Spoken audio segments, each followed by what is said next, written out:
Petr Yan's fall from grace over the past 2 years has been something really unexpected and rather unfortunate to watch. The one once regarded in the community as one of, if not the best, skill-wise, has now lost 4 of his last 5 and really finds himself in a weird spot. And the craziest thing about it all is that all of the positive comments regarding him weren't even made that long ago.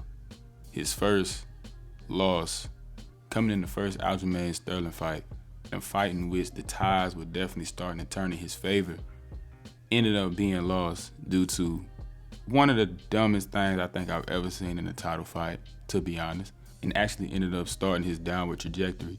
After that fight, he found his lone win in the past 2 years in a very impressive fight and performance with Corey Sandhagen, which reestablished him at the top of the division and set him up with a rematch with Aljamain Sterling. From there, he goes on to lose 2 controversial decisions in the eyes of many to Aljamain Sterling and Sean O'Malley, and he recently just got manhandled by Merab.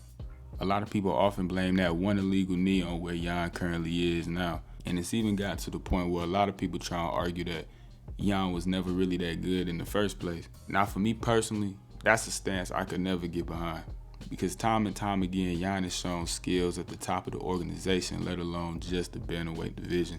The thing that I personally now call into question more than anything is his fight IQ.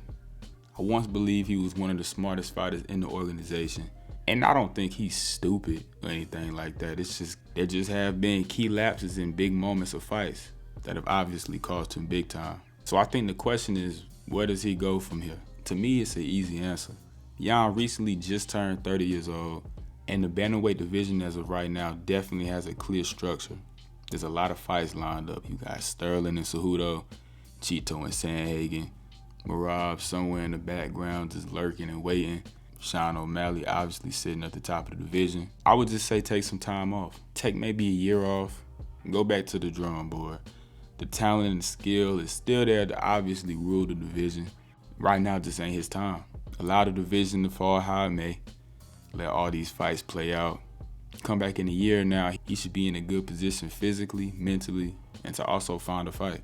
Regardless of all of that, thinking about where Petr Yan was just 2 years ago and to where he currently sits now is definitely a very big fall from grace. And it's not necessarily in terms of clout and popularity, but rather just his standing in his own division that he just ruled 2 years ago, almost to the day.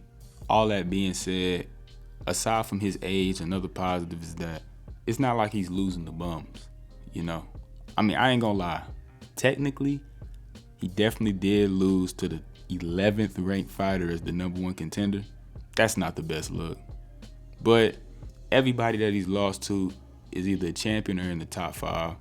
So at least he ain't racked up any really bad losses up to this point.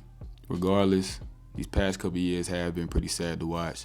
Yan is one of my favorite fighters in the UFC. I absolutely love his fight style, the way he approaches fights.